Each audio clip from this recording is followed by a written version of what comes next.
Social media handle से एक तस्वीर पोस्ट की है जिसमें वो अपनी बहन के साथ नजर आ रहे हैं। इसमें उन्होंने लिखा है कि स्वाभिमान से समझौता नहीं, आप महान हैं, सल्यूट। तेज प्रताप यादव ने कहा कि हमारी बहन का जो अपमान करेगा, कृष्ण का सुदर्शन चक्र चलेगा।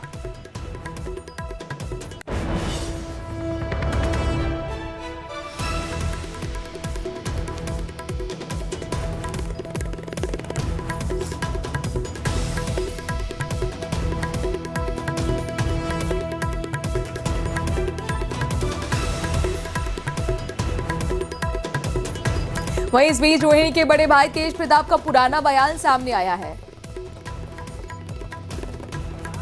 कृष्ण का सुदर्शन चक्र चलेगा, हम उनके गोद में खेले और जिस तरह की बात वो कर रही है वो बिल्कुल सही बात कर रही है, अपने जगह पे वो बिल्कुल सही है। एक महिला होने के नाते, एक माँ होने के नाते, एक बहन होने के नाते जो वो सराहनीय काम उन्होंने किया है, शायद कोई बेटी या कोई माँ कर सकती है।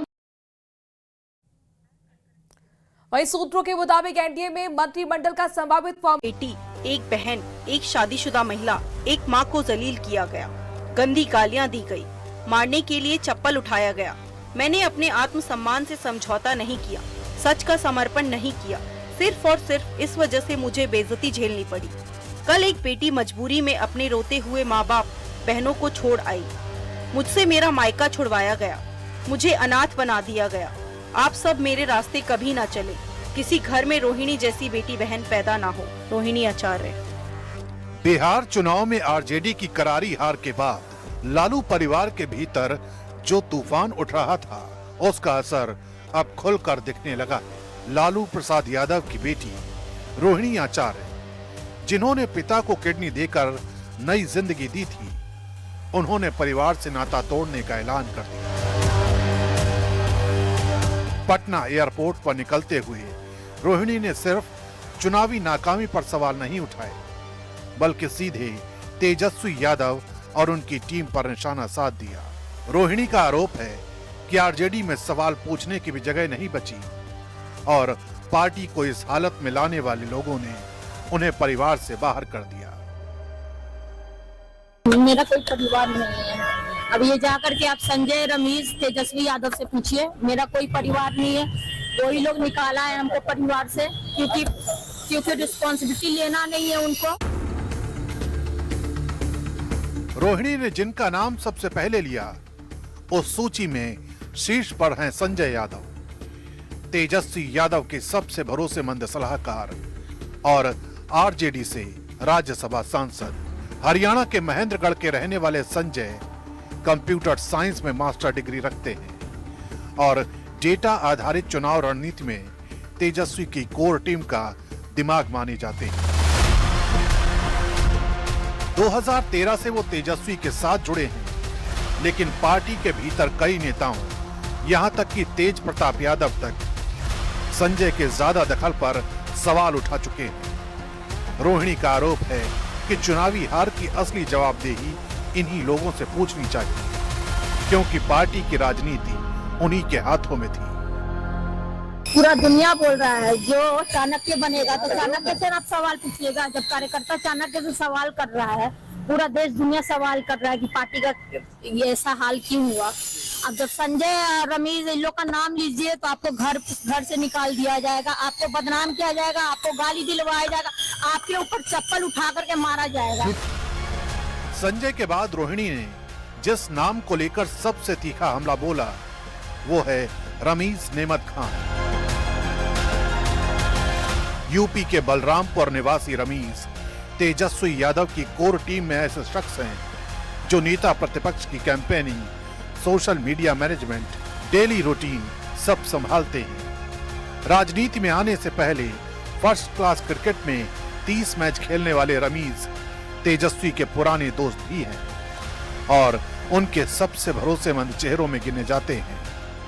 समाजवादी पार्टी के पूर्व एमपी रिजवान जहीर के दामाद रमीज पर रोहिणी का आरोप है कि पार्टी में उनसे सवाल करना भी जोखिम बन चुका है और विरोध करने वालों को नीचा दिखाया जाता है। पूर्व केंद्रीय मंत्री और बीजेपी नेता अश्विनी चौबे ने आरजेडी परिवार में इस टकराव पर निशाना साधा है। भाई ये तो उन्हीं लोगों से पूछिए क्यों छोड़ा, क्या कारण है। ये तो अभी होना है, अभी तो सब में होगा। अभी बड़का बड़का कांग्रेस से लेके सब लोग, राजद सबका घर में आग लग गई है। कि ये परिवार का मामला है, परिवार के लोग जवाब देंगे और ये पार्टी का शीर्ष नेतृत्व इसको देखेगा पूरे मामले को।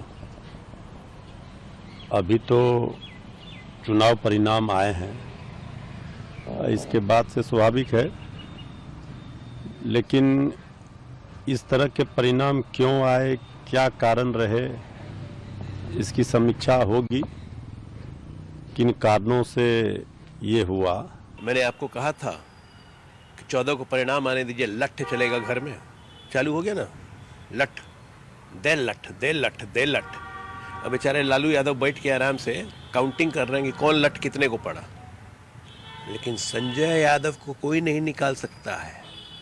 संजय यादव को निकालेंगे तो तेजस्वी लालू यादव को निकाल देंगे बाहर, ये जान जाइए आप। अब सवाल ये है कि बिहार चुनाव में आरजेडी की बड़ी हार के बाद उठी है पारिवारिक कलह की लहर क्या वास्तव में पार्टी की भविष्य की राजनीति को बदल देगी। चुनावी विश्लेषण में लगातार ये बात उठती रही है कि तेजस्वी यादव की टीम संजय और रमीज मॉडल पर ज्यादा निर्भरता ने ग्राउंड कनेक्ट को कमजोर किया। हार के बाद जो असंतोष भीतर उमड़ रहा था वो अब रोहिणी के बयान से सार्वजनिक वोट में बदल गया है। बीजेपी पहले ही इसे पारिवारिक बिखराव का नतीजा बता रही है और बिहार की राजनीति में ये सवाल गूंज रहा है, क्या आरजेडी का असली संकट चुनावी नहीं नेतृत्व का है।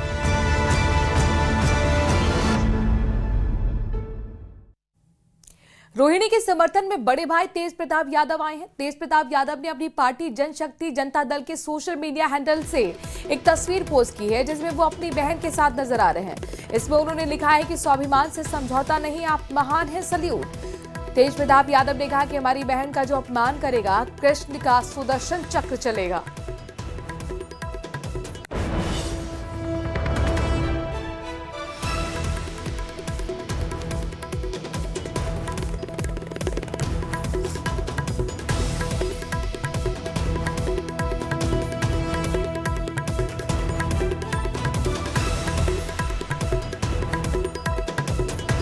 वहीं इस बीच रोहिणी के बड़े भाई तेज प्रताप का पुराना बयान सामने आया है। कृष्ण का सुदर्शन चक्र चलेगा, हम उनके गोद में खेले और जिस तरह की बात वो कर रही है वो बिल्कुल सही बात कर रही है, अपने जगह पे वो बिल्कुल सही है। एक महिला होने के नाते, एक माँ होने के नाते, एक बहन होने के नाते जो वो सराहनीय काम उन्होंने किया है, शायद कोई बेटी या कोई माँ कर सकती है।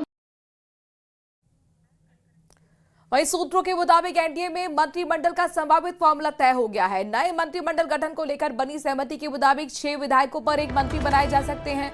सूत्रों के हवाले से इस आधार पर मंत्रिमंडल में बीजेपी के 15 या 16 मंत्री बनाए जा सकते हैं, तो वहीं जेडीयू 14+1 मंत्री हो सकते हैं। लोक जनशक्ति पार्टी के रामविलास के कोटे से 3 मंत्री हो सकते हैं, तो वहीं उपेंद्र कुशवाहा के आरएलएम से 1 मंत्री और मांझी के एचएएम को 1 मंत्री पद मिल सकता है।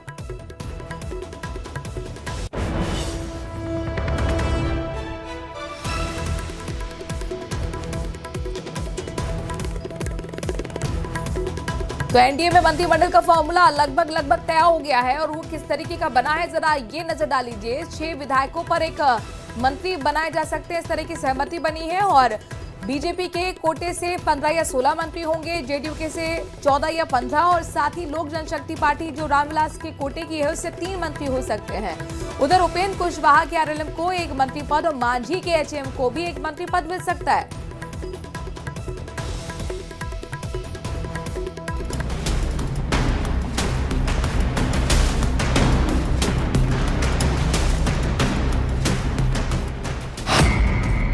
बिहार में नई सरकार का काउंटडाउन।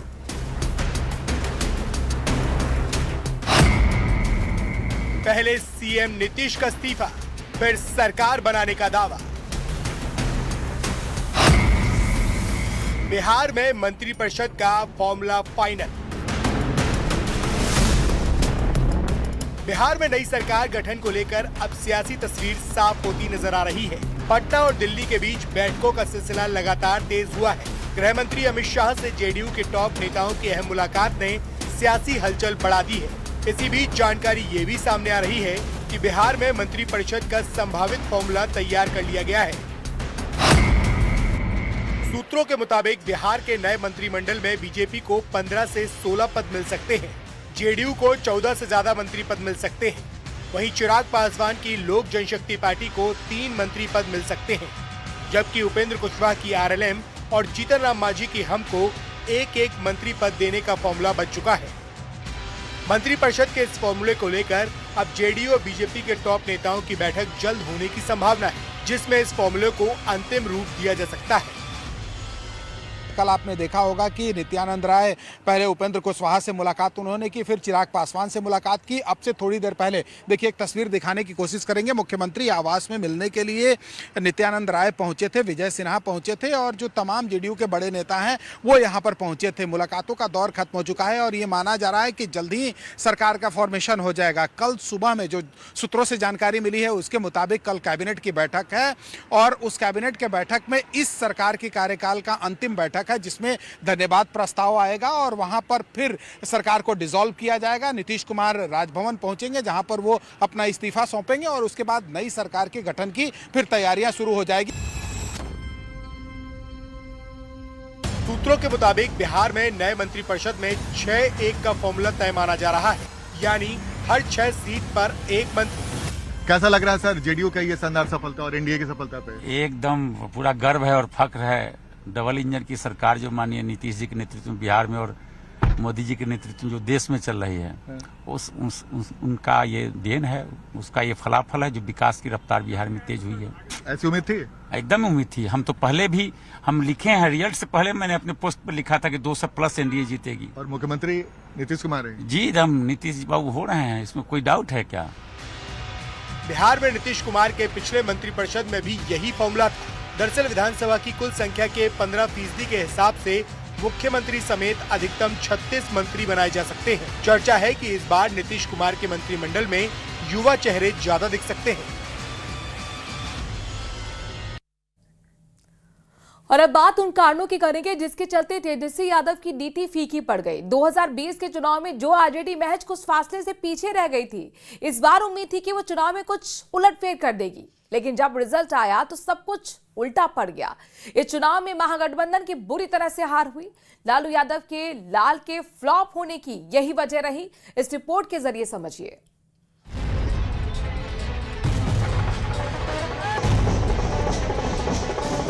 कहीं जीत का जश्न है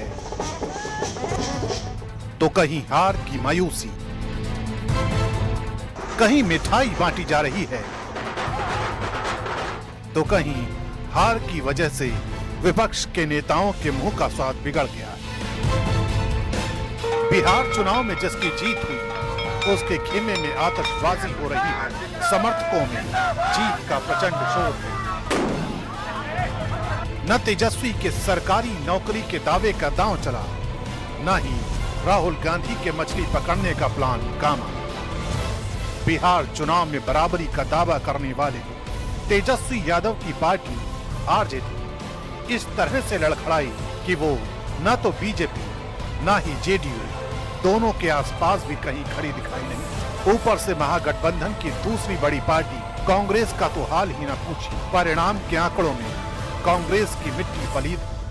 रिजल्ट बहुत ऐतिहासिक है और मैं बार बार कह रहा हूं, मुझे अपने बिहारी और बिहार की जनता पर बहुत गर्व है, अभिनंदन, बहुत प्रणाम कि जात पात से ऊपर उठकर बिहार की जनता यह ऐतिहासिक रिजल्ट देती है। तो देखिए, इस बिहार के चुनाव को आप पारंपरिक चुनाव से तुलना मत करिए। भारत के कॉन्स्टिट्यूशनल पॉलिटी का यह मील का पत्थर है। इसे ग्लोबली दिखाने की जरूरत है कि बिहार के लोगों ने भारत के लोकतंत्र के सम्मान में किस तरह से वोट दिया और किस तरह से वो आशा और विश्वास से वोट देते। सवाल यह है कि आखिर सत्ता की रेस में विपक्ष पिछड़ कैसे गया? क्या कारण रहे जो महागठबंधन और तेजस्वी यादव की दुर्गति हुई? राजनीतिक पिच पर लालू के लाल के फ्लॉप होने की बड़ी वजह रही। कि उन्होंने इस चुनाव में ज्यादा से ज्यादा यादव उम्मीदवारों को टिकट दिया, जिससे उनकी जातिवादी छवि सामने आई, तो वहीं गैर यादव वोट बैंक उनसे दूर हो गए। आरजेडी की हार की दूसरी वजह रही तेजस्वी यादव का दूसरी सहयोगी पार्टियों कांग्रेस, लेफ्ट और छोटी पार्टियों के साथ बराबर का भाव न रखना। तीसरी वजह है आरजेडी कांग्रेस की रार भी दिखी। कई सीटों पर आरजेडी और कांग्रेस दोनों ने ही उम्मीदवार उतार दिए। इससे भी जनता के बीच गलत मैसेज गया। चौथी वजह है तेजस्वी यादव का अपने वादों का ब्लूप्रिंट न दे पाने का माना जा रहा है। तेजस्वी ने वादे तो खूब किए, जिसमें सरकारी नौकरी, पेंशन, शराबबंदी की समीक्षा शामिल है, लेकिन उसका कोई ब्लूप्रिंट नहीं दे पाए। इसके साथ ही बिहार चुनाव में महागठबंधन की मुस्लिम परस्त छवि बन जाना हार की बड़ी वजह मानी जा रही है। वहीं एनडीए ने पूरे चुनाव के दौरान लालू राज की याद दिलाकर जंगल राज को निशाना बनाया। ये भी महागठबंधन की हार की बड़ी वजह है। नहीं तो निराशाजनक है और हम लोगों के लिए बहुत दुखदाई है।